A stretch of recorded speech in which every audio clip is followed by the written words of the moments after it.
Мен сіздермен бүгін тест тексерудің ең оңай жолымен таныстырғым келіп отыр. Бұл ZipGrade деп аталатын бағдарлама.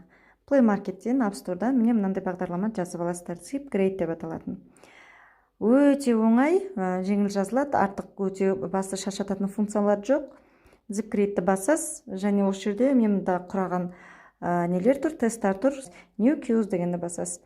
New Queues деген жерге енді мына оқушылардан алғалы жатқан тестіңіздің атауын жазасыз. Мысалы, математика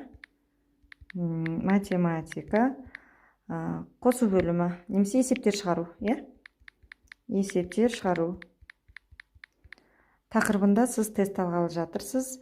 Бұл тестіңіз 20 сұрақтан тұра ма, 50 сұрақтан тұра ма, жоқ 100 сұрақтан тұра ма, соны шешесіз. Енді көбіне сабақтың бөлімдерді қорытындылау үшін пайдаланғанда 20-50 сұрақтықтар оңай, жылдамырақ. Күн реті өзі автоматты түрде тұрады. Бітті, осыны сақтау деп басасыз. Бітті, математикадан есептер шығару деген сізде міне мынандай тесттің жауап парағы сақталып тұр. Енді осы жерге Edit Key дегенді басасыз. Басасыз да сіз өзіңіз алдын ала дайын тест дайындап шықтыңыз. Болмаса дайын тестіңіз бар қағаздағы. Сол дайын тестіңіздің тек жауабын мына жерге жазып белгілеп шығасыз. Бітті. Сақтау еш нәрсенің қажет жоқ, тек артқа шығып кетесіз, болды. Енді осы жерден жауап парағын шығарып аласыз. Оқушылар белгілеу керек қой. Оқушылар белгілейтін жауап парақты мына жердегі мына принтердің суреті тұр. Question form деген жерде принтердің суреті тұр. Сол мына принтердің үстінен бассаңыз, үстінен басып, сол шаблонды WhatsApp-қа немесе Telegram-ға жіберіп, немесе принтерға бірден жіберіп, печать етіп шығарып аласыз. Ал ол жауап парағы міне жауап парағының үлгісі мынандай 20 сұрақтық. Ал оны қалай шығару керектің тағы бір екінші тәсілі бар. Ол туралы қазір бөлісемін. Қазір енді сіздерге бланкты, яғни жауап парағын қалай сайттың өзінен шығарып алуға болатындығын көрсетейін. ZipGrade бланки деп жазасыз, немесе ZipGrade деп беріңіз, қазақшалап жазсаңыз да шыға береді. Ең басы ZipGrade туралы неше түрлі ақпарат шығады, бірақ осының ішінде ең негізгі ZipGrade'дің ZipGrade.com деген сайтына кіресіздер, сайтына өтесіздер. Міне енді осы жерде негізі түсінбей баратсаңыз, перевести страницу деп орысшаға аударып алсаңыз болады, бірақ енді мұнда да бәрі түсінікті. Міне жауап парақтың негізі 20 question дейді, яғни 20 сұрақтық, 50 тесттік, 100 тесттік түрлері бар. Қайсы қандай екендігі мұнда сипаттамасы жазылған. Міне астында мына жерде PDF түрінде, 20 сұрақтықты PDF түрінде шығарып алсаңыз тұрады. Ping деген, яғни сурет форматында шығарып алсаңыз болады. Бола береді енді. Енді осы жерде мен сіздерге қазір негізі жаңағы сыртын ламинаттап, ары қарай тағы да пайдалана беру үшін негізі 100 сұрақтықтан шығара берсеңіздер бола береді. Болмаса 20 сұрақтықтан. Ылғи сабақты енді тестіңіздің түріне байланысты. Мысалы 100 сұрақтық тест құрадыңыз, оның жауап парағы PDF түрінде міне мынандай болып көрінеді. 100 сұрақтық.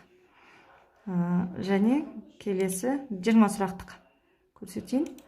20 сұрақтық міне мынандай түрде көрінеді. Міне қағаздың ортасына ғана осылай тұрады. Енді осыны міне мына жерден жүктеп алсаңыз болады, болмаса бірден печатқа беріп шығарып алсаңыз болады. Өстіп телефоныңызға, жаңағы неңізге сақтап аласыз, өзіңізге, компьютеріңізге сақтап алып печатқа бересеңіз болады. Біз сіздермен ең қызық жеріне келдік. Оқушыларыңыз жауап тестіні шешіп жауап параққа белгілеп біткеннен кейін сіз өз телефоныңыздан ZipGrade бағдарламаға қайтадан кіресіз. Кіргеннен кейін сіздің тест нұсқаларыңыз тұрады. Сіз қай тестін бердіңіз оқушыға, математика есептер шығару дегенді бердіңіз оқушыға. Осыған кіресіз, енді осыған кіргеннен кейін астында міне фотоаппараттың суреті тұрған. Осыны басасыз. Басқаннан кейін міне оқушының жауап парағына алып кеп сәйкестендіресіз. Міне 4 жағындағы 4 шаршыға міне жасыл жанған кезде бағдарлама автомат түрде оқушының тестін тексеріп береді. Міне Дананың тестісі 20 сұрақтың 2-іне дұрыс жауап берді. Енді осы жердегі астында кнопкалар тұр, осыларды басу арқылы қандай функциялар атқаратындығын айтып берейін. Бірінші кнопка бұл осы оқушыңыз тесттің қай жерлерінде қате жауап берді және қай сұрақтың дұрыс жауабы қайсысы екендігін анықтап шығарып береді. Яғни сіз оқушының телефонына өзіне осылай орындатып өзіне тексертсеңіз де болады. Жоғары сыныптың оқушылары әлдеқайда пайдаланылады ғой.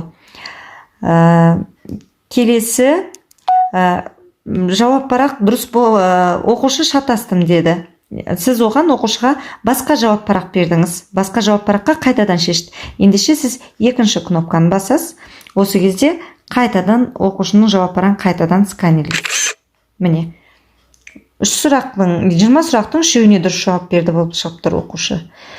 Мінекей осылайша тез әрі оңай оқушының жауаптарын тексере саласыз. Мұғалімдерге арналған пайдалы ақпараттар мен қызықты әдіс-тәсілдер осы каналда жазылып, қоңырауды басуды ұмытпаңыз.